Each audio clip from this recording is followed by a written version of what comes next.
Jason, what are we talking about today? Tim, I would say that, a potential title for this would be about the consciousness, the fact that cryptography and cryptographic design is not neutral. Cryptographic design is not neutral. Neutral in what way? Neutral to what? Tim, we just had an episode where nation states, as they should, are a lot more cognizant right now and less trusting of major technology companies.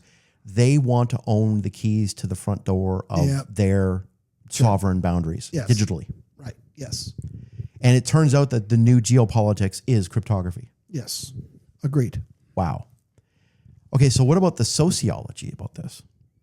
Never mind the geopolitics. There's a sociology to this as well. Okay. This is the point I'm trying to make. So not neutral means that you are making subjective, hard decisions about what you're keeping out, what you're keeping in. Let's talk about one of those things. Cryptographic design is not neutral. I'll give you an example, Tim. Deciding to enable a key escrow with a third party is literally a political act that's kind of disguised as a technical feature. Explain. Microsoft's BitLocker. The fact that they said, "Oh, we'll back up the keys for you." Technical feature. Yes.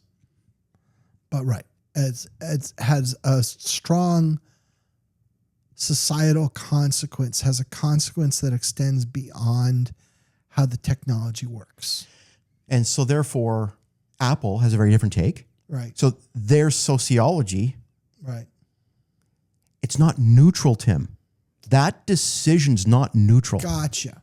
So tech decisions in the world of cryptography, probably now in a way that wasn't necessarily so true in the past, are being governed by social philosophy in addition to simply 1-0 level technical concerns. I'm literally taking off from something that we were talking about where we were discussing what's the difference between Microsoft and Apple on a debate like that. Right.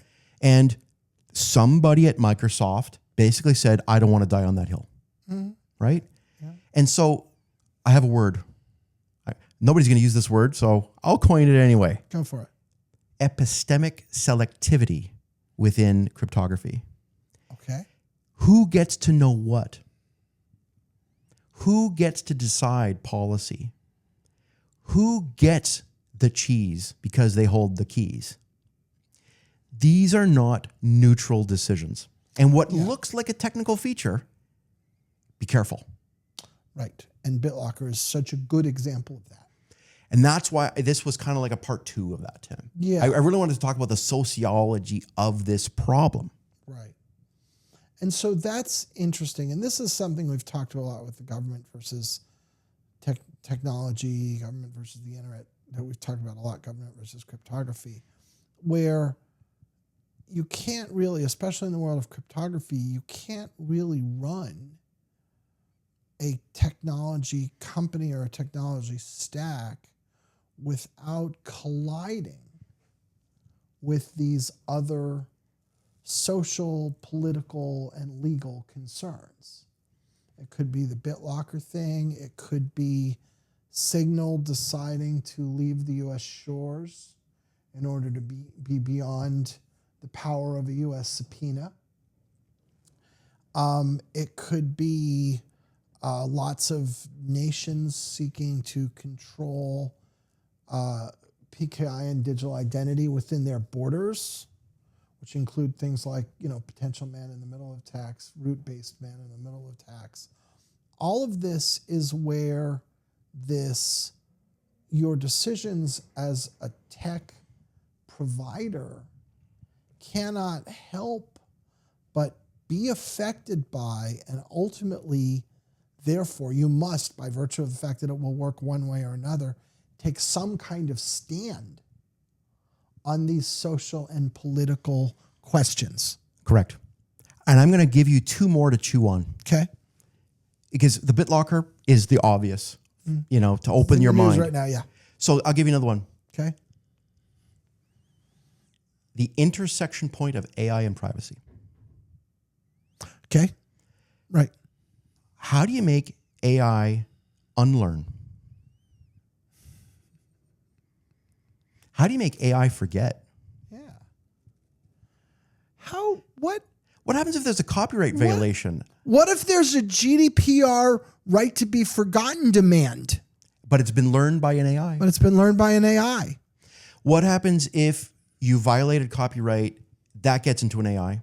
Yeah. What happens if you have a private secret that you gave away? Right. That's in an AI. Right. What happens if I have an AI and I get a court order not to disclose some information that's been learned by the AI? Tim, we can go on. Yeah. But here's my point. Mm-hmm. We don't use homomorphic encryption yet with LLMs. Correct. Right. That's a choice, isn't it? Yeah. Yeah. And I hear your point. It's a choice that probably the people who make that choice are thinking of that as a purely technology decision. But it isn't. It's a technology decision that has implications for the users and for the provider, the tech provider, in terms of these other aspects of our society. Fully homomorphic encryption is not theoretical magic. Like a quantum computer, a fully gated quantum computer. It is deployable engineering. Therefore, it is a choice not to use it. Yeah. Cryptographic design is not neutral. Okay, I'm going to give you another one. All right. Cryptographic agility, Tim. So 2026, Yeah. we talked about the theme of 2026, agility. Mm-hmm. We're no longer building static systems. We can't. We have to be building fluid systems. So 3 thoughts. Mm-hmm. So all systems must be ready to switch protocols quickly. Yes. We are defending AI pipelines from exhaustion attacks, and we're going to get, that's another podcast we're going to be doing very soon, Tim, making AI think too hard until it crashes. Okay. Yep. And we're using GPU accelerated zero knowledge proofs to verify cloud data. And that's true. We are doing that right now. So the modern architect has to be skeptical, starting in 2026, of everything. Because everything's touching everything, Tim. Everything has these sociological, non-neutral decisions. So just like Tim, if you're a CIO and this is day one in your job, if you're building something and there's BitLocker somewhere in there, you better be aware of the decision making that you've made. Don't take the default. This is what I'm trying to say. Be skeptical of everything. And here's some things. Classical computers, quantum networks of the future, and the political motivations behind and the sociology decision making about all these things are now part of the calculus, Tim. Yeah.